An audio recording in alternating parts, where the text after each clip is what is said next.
Hey guys, we're going to talk about adding fractions today. So when we look at adding fractions, we know that we have to have common denominators when we add fractions. Then we're going to apply our integer rules. So to add or subtract fractions with common denominators, we're going to add the numerators. And if you remember, when you add fractions, your denominator stays the same. After you add your numerators, we want to simplify. So if I wanted to add 2/10 plus 3/10, I'm going to add my numerators. That gives me 5/10, and that can be reduced to 1/2. They can both be divided by 5.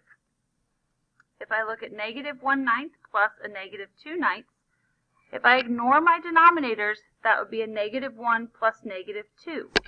So that gives me a -3/9, and that can be reduced to a -1/3. Coming down here, if we look at 5/9 plus -1/9, that's going to make it 4/9. 5 plus -1. Looking at number 3, I want to make this an improper fraction first. So I'm going to do 2 times 5 plus 3. So that gives me 13/5 plus -4/5. And 13 plus -4 gives me 9/5. If I flip over to the back side, that's where we move into what happens when our denominators are not the same. So we need to create common denominators.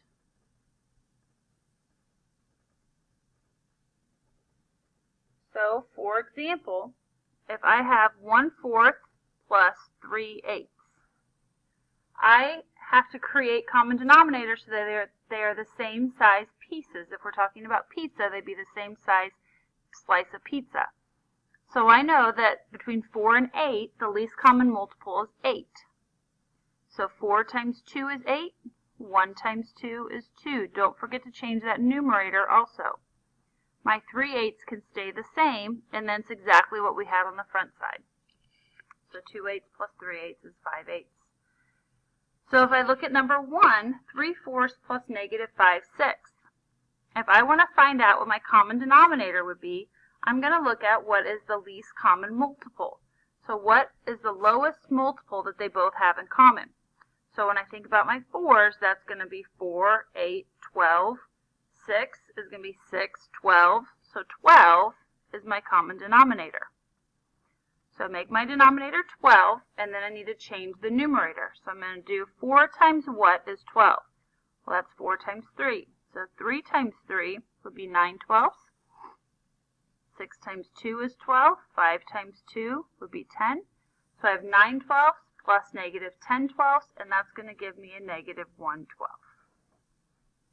Looking at example 2, my common denominator could be 9.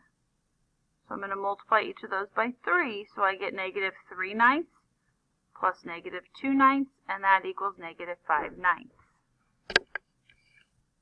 Now, moving down to example 3.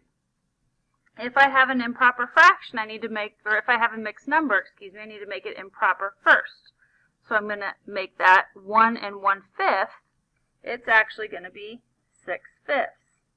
Now I can create my common denominators by multiplying those by 2. So I have 9/10 plus 12/10, and that's going to equal 21/10.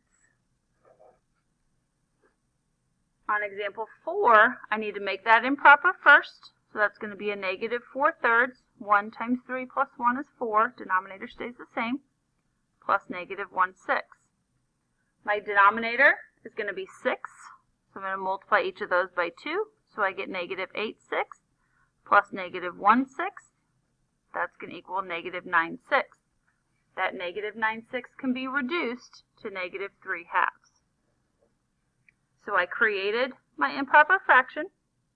Then I made my common denominator by looking at that lowest common multiple. I think, what are my multiples of 3? 3, 6, 9, 12. So I'm just counting by 3s. And so then I look here, 3, 6. It's the same. 3 times 2 is 6, so I do 4 times 2 is 8. And I bring my negative down. So that would be your notes, all the examples on adding fractions. Hopefully you guys have picked up on that. If you have any questions, make sure to come see me during SOAR.